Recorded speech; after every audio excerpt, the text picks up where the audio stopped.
Dans cette vidéo, je vais te parler de deux principes et d'un outil qui m'ont beaucoup aidé en investissement et qui pourraient aussi t'aider à faire fructifier ton patrimoine et à tenir sur la durée. Évidemment, on ne parle ici que de réussite financière, chacun à son niveau, et non pas des autres aspects de la vie qui sont tout aussi importants. Salut à tous, c'est Dorian et j'espère que tu vas bien.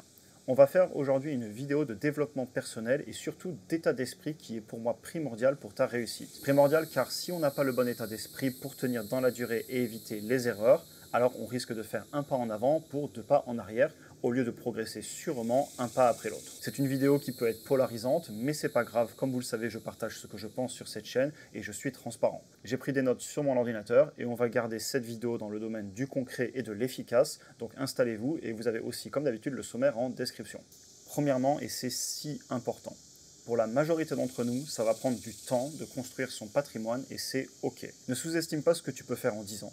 On parlera dans le deuxième point de justement comment accélérer la croissance de son capital, mais je veux le répéter, le temps est notre meilleur allié et c'est ok que ça prenne du temps. Si je prends mon exemple, quand j'ai commencé ma carrière, vu que c'est pas le genre de sujet d'ailleurs qu'on aborde à l'école, eh bien il m'a fallu 2 ans pour juste comprendre que je devais investir, car je mettais 0 de côté et je ne préparais pas mon avenir. Car j'étais expatrié et donc j'avais pas de système de retraite. Une fois que j'ai réalisé ça, il m'a fallu encore 2 ans d'essais et d'échecs à l'appel avant de commencer à comprendre que je devais travailler et investir sans vouloir toujours brûler les étapes. Il y a bon nombre de personnes qui ont fait bien mieux que ça et tu peux très certainement faire mieux.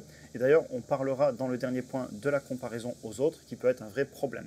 Mais en attendant, au final, à avoir pris autant de temps à faire ça, à avoir galéré et c'était laborieux, eh bien j'ai appris tout le long de ce processus et l'expérience, clairement, ça ne se perd pas. Maintenant, je continue à me battre et à mettre le temps et le travail de mon côté tout en partageant ce que je fais sur YouTube pour aider comme j'ai pu être aidé moi-même auparavant. Donc je le répète pour finir cette première partie, ça va certainement te prendre du temps et c'est ok. Si c'était si simple, tout le monde le ferait, mais justement, des fois, j'aime me rappeler que c'est simple. C'est juste que ça demande de la rigueur et de la patience. D'ailleurs, comme c'est écrit en haut de la page de présentation du programme sur la bourse et les finances personnelles, et d'ailleurs les participants, vous savez que je l'aborde en détail dans le programme, au final, eh bien, la méthode elle est très simple. Il suffit de gérer ses finances, d'avoir des connaissances en finances personnelles, d'augmenter ses revenus, de se battre pour toujours gagner plus, et ensuite d'investir massivement pour gagner en indépendance le plus tôt possible. Et si je dis le plus tôt possible, c'est tout simplement parce qu'en investissement, le temps est aussi l'un de nos meilleurs alliés. Évidemment, on peut aller plus ou moins vite et ce n'est pas du tout linéaire. On galère au début et ça accélère de façon exponentielle ensuite. Pour moi, ça a été 4 ans de galère et d'apprentissage pour ensuite faire en moins de 3 ans ce que je pensais impossible un an auparavant. Et c'est justement ce dont je veux parler dans le deuxième point, comment aller plus vite et surtout comment ne pas avoir de regrets, comment faire des pas en avant les uns après les autres et comment éviter de faire des gros retours en arrière. Ok, passons maintenant au deuxième point. On peut prendre des risques calculés dans la vie et au pire, si on échoue, on peut reboot. On peut reprendre où on était avant et au final, on risque pas grand-chose. Par contre, ce que je dirais, c'est ne vous ennuyez jamais, ne t'ennuie jamais. C'est ce que je me répète littéralement chaque jour. Je me rappelle lorsque j'ai décidé de quitter ma vie d'expatrié pour rentrer, et d'ailleurs je le précise, je donne beaucoup d'exemples personnels dans cette vidéo, mais c'est aussi l'objectif de la chaîne que de partager mes expériences. Bref, je me rappelle quitter une belle situation sur le papier, j'étais expat à Shanghai, j'avais la belle vie, mais j'avais fait le tour et je voulais un nouveau challenge, je m'ennuyais dans la vie. J'ai donc choisi l'option de reculer pour mieux sauter, c'est inconfortable, mais j'aurais regretté de ne pas l'avoir fait. Donc retour en France pour faire de l'immobilier et utiliser le levier de la dette notamment. Changement aussi dans ma carrière, nouvelle industrie, nouveau type d'entreprise, etc. Mais au final, c'était un risque calculé. C'est quoi le pire qui pouvait m'arriver? J'échoue, et alors, ce ne serait pas la première fois, de toute façon, j'avais déjà échoué beaucoup auparavant. Et des autres risques et des blocages mentaux qui vont nous empêcher de faire ce qu'on veut, il y en a plein, et au final, à chaque fois, il faut se dire quelle est la pire chose qui pourrait m'arriver. Par exemple, moi, quand je suis reparti, je pourrais me dire, je vais regretter ma vie d'expat. Mais au pire, je repars à l'étranger. Aussi, je pourrais perdre mon nouveau travail quand je suis en période d'essai. C'est pas grave, de toute façon, du travail, c'est pas ce qui manque pour les motiver. Bref, tous les risques sont, au pire, de revenir un pas en arrière, et pour moi, c'est bien moins grave que d'avoir des regrets. Faut oser dans la vie, car sinon, on le regrettera. Attention, par contre, je ne dis pas juste de travailler plus et de prendre des risques inconsidérés, mais au contraire de travailler stratégiquement et de faire ce qu'on aime au passage. D'autres exemples qui pourront te correspondre. Pourquoi pas lancer le projet de ta vie en parallèle, les matins et les week-ends en parallèle de ton travail, voire même tout lâcher quand ça commence à prendre et pouvoir t'y consacrer à 100% puisque tu as déjà préparé quelque chose en amont et tu peux peut-être enfin quitter un métier que tu n'aimes plus. Encore une fois, au pire, tu rebootes et tu reprendras où tu en étais. Ton travail d'avance sera toujours disponible quelque part, clairement, il ne faut pas s'inquiéter. La réalité, c'est que si tu démissionnes, ou même pire, il faudra juste le temps de rédiger l'offre d'emploi à ton ancien patron pour trouver ton remplaçant. Et toi, si un jour tu veux reprendre la position que tu avais avant, ce ne sera pas très dur. Sauf que tu auras tenté quelque chose, tu n'auras pas de regrets, tu auras fait un pas en avant et peut-être que tu n'auras même pas à faire un pas en arrière. D'autres exemples, pourquoi pas lancer ta chaîne YouTube pour parler d'un sujet que tu aimes? Pourquoi pas lancer un business dont tu rêves depuis des années? Pourquoi pas risquer un changement à 180 degrés sur ta vie dont tu parles depuis des années et que tu regretteras de ne pas avoir fait, etc. L'idée à retenir de cette deuxième partie, c'est que si c'était facile, tout le monde le ferait, mais justement, ce n'est pas si dur que ça si tu as de la rigueur et si tu as le temps avec toi et que tu travailles de façon régulière vers tes objectifs. Donc bats-toi, ose et tu n'auras au moins pas de regrets. On passe maintenant à la dernière partie et on va parler d'un outil que j'utilise pour ne pas perdre le cap et aussi pour ne pas déprimer en voyant toujours meilleur autour de moi. Car clairement, avec les réseaux, il y a de quoi déprimer si on se compare tout le temps aux autres.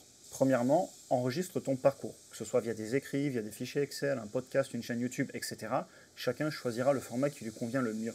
Et pour moi, il faut enregistrer sa progression car on veut pouvoir regarder en arrière le chemin qu'on a déjà parcouru pour justement se comparer avec qui on était hier et ne pas se comparer aux autres. Parce que c'est comme ça qu'on avancera le plus vite. En s'entourant de personnes qui sont un petit peu en avance sur nous ou au même niveau, en se tirant tous vers le haut et non pas en déprimant parce que quelqu'un est 10 fois plus avancé que nous et au final, eh bien, ça peut nous déprimer. Donc se comparer avec soi-même et voir le chemin qu'on fait chaque jour, c'est extrêmement important. Et pour pouvoir faire ça, il faut écrire, enregistrer ou peu importe le format, mais en tout cas, il faut savoir où on était avant pour se rendre compte du chemin que l'on a fait. Et c'est aussi un petit peu pour ça que j'ai la chaîne YouTube, car on ne pourra pas me dire que c'est pas possible.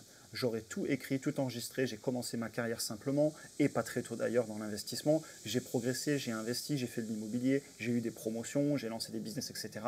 J'ai le suivi complet de A à Z de ce que j'ai fait. Au début, je l'ai écrit, puis ensuite j'ai eu la chaîne YouTube, et du coup c'est possible, et on ne pourra pas me rétorquer le contraire, et ça me permet surtout de me comparer avec qui j'étais hier, de voir aussi le chemin fait, et ça me motive à toujours me battre plus et continuer. Et c'est pour ça que je ne peux que te recommander de noter ton parcours pour te comparer avec qui tu étais hier, et pour regarder le chemin que tu as parcouru.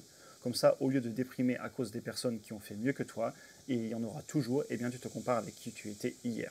Ça permet aussi de rester droit avec ses valeurs, ses principes, sa morale. Par exemple, ma réputation, elle est importante et je me refuse à vendre du rêve. Et même si ça irait peut-être mieux de faire une chaîne YouTube qui vendrait des choses impossibles, je préfère rester concret, continuer à faire ce que je fais qui a déjà fonctionné pour moi, le partager. Évidemment, c'est aussi un business et je ne l'ai jamais caché, mais au moins c'est un business dont je suis fier et ça me permettra de rester droit avec mes valeurs. Et c'est important de l'écrire pour moi. Car clairement, si on ne l'a pas écrit et qu'on commence à se comparer aux autres, on pourrait faire des choses qui sont contre qui on est. Et personnellement, je travaille dur, je veux aussi aider, je ne cours pas après l'objet brillant, j'essaie de partager ma vision des choses, de faire du long terme et de profiter tout le long du parcours. Certains voudront prendre plus de risques pour aller plus vite et d'autres seront un petit peu plus cool et moins pressés. Mais il n'empêche que peu importe la vitesse et les risques qu'on choisit de prendre, au final, si on est en accord avec nous-mêmes et si on se compare avec qui on était hier, on ne fera que progresser. Chacun ses choix, mais pour tenir son cap, écrire et se comparer avec qui on était hier est un outil formidable, donc n'hésite pas à essayer. On en a fini pour aujourd'hui, j'espère que la vidéo t'a intéressé. Si tu souhaites en apprendre plus sur l'investissement en bourse ou tout simplement pour revoir les fondamentaux de l'investissement sur le long terme, tu trouveras en description un lien vers le cours offert sur les bases pour commencer à investir en bourse. J'ai eu des retours très positifs sur ces vidéos et c'est aussi pour ça que je permets de t'en parler. Tu peux aussi cliquer ici pour regarder une autre vidéo. Si tu as apprécié cet épisode, n'hésite pas à t'abonner, liker, partager et tu peux même passer et dire bonjour sur Instagram, on y fait du contenu différent. Et sur ce, je te souhaite une excellente journée et à très bientôt pour une prochaine vidéo.